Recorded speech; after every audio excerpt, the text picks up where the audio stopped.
All right, guys, Mrs. Long here. This is our lesson on making the connection. So we've been working on solving quadratics. We talked about the 5 methods, and here we're going to look at connecting the graph with all of those properties that we learned when we talked about parent functions, and then each one of the forms. Okay, so we'll start with example 1. In this case, we are given this graph and we're asked to write the equation in all 3 forms. So first thing we need to figure out is what is going to be required for each form. So the vertex form is the equation that gives us the vertex, okay? And we know that our vertex is hk. So this equation is going to be f of x equals a, because we have to account for the vertical stretch, times the quantity x minus h. H is your horizontal shift squared plus k, and k is the vertical shift. Okay, and remember the vertex is the point hk.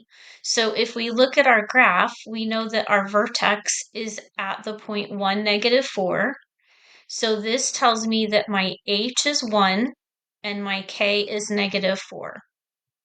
So we've got 2 out of 3 variables that we need. Okay, so let's go ahead and fill in what we have so far. So f of x equals, I'm going to leave my a here, x minus h, which is 1 squared, and then plus k, my k is a -4, so -4. Okay, and then you can hop over to Desmos and you can plug in what we know so far, which is x minus 1 squared minus 4. Okay, and we'll zoom in here and we can see that we have a 0 or a x-intercept at -1 and an x-intercept at 3, which matches our diagram here. So we do not have a shift that we have to account for. This can also be done algebraically, okay? And I will show you real quick how to do that. You're going to substitute your f of x for a y, and then you're going to plug in a point. Okay, so let's say here, let's see, where do we have a point? Looks like we have a point at 2, -3. We have a point there, 2, -3 from the graph. So I'm going to plug in 2 for x and -3 for y, and then we'll solve for a. So -3 equals a times 2 minus 1 squared minus 4.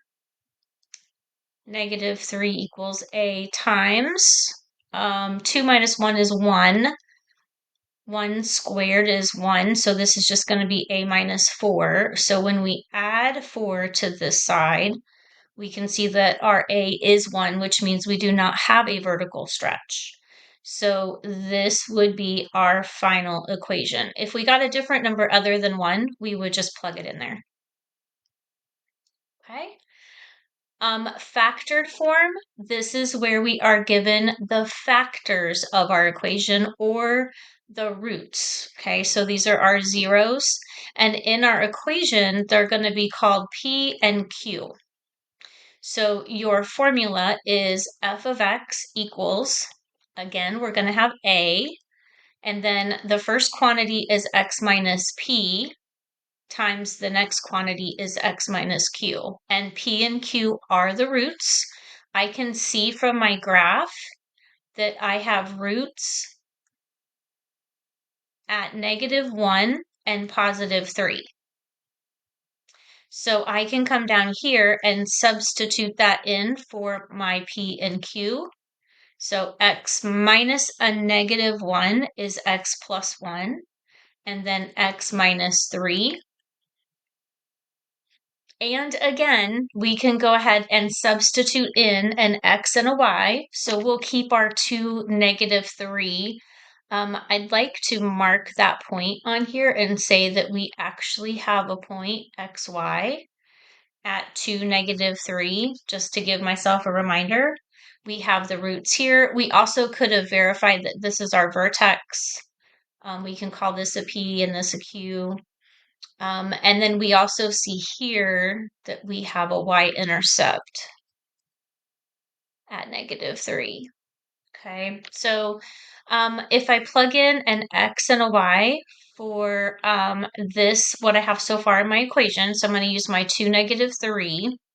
So this will become -3 equals a times 2 plus 1 times the quantity 2 minus 3.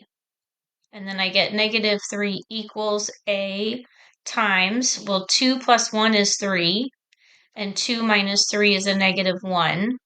So I get -3 equals -3a. So again, my a equals 1. So these should match.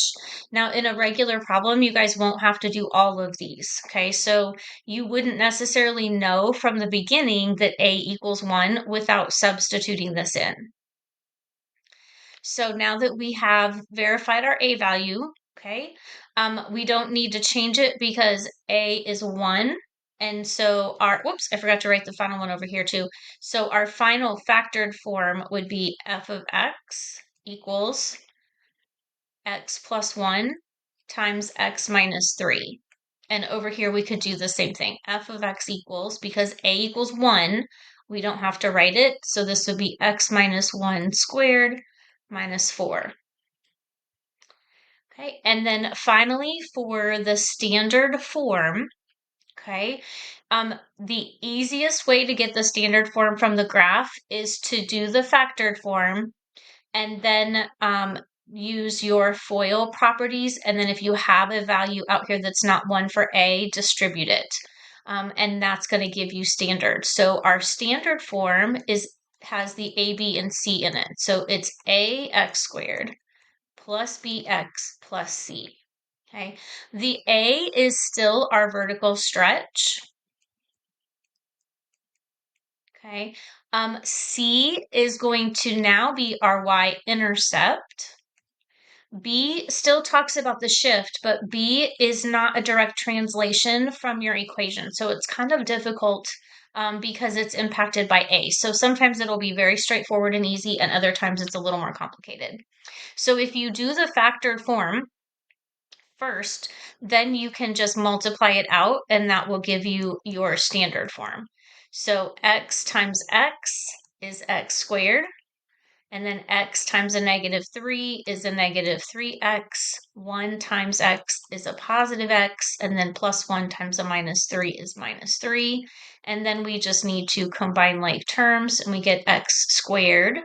These -3x plus x is a -2x minus 3. And we can see here our a value is 1. So it agrees over here. Our c value is a -3, and we do have a y-intercept at -3.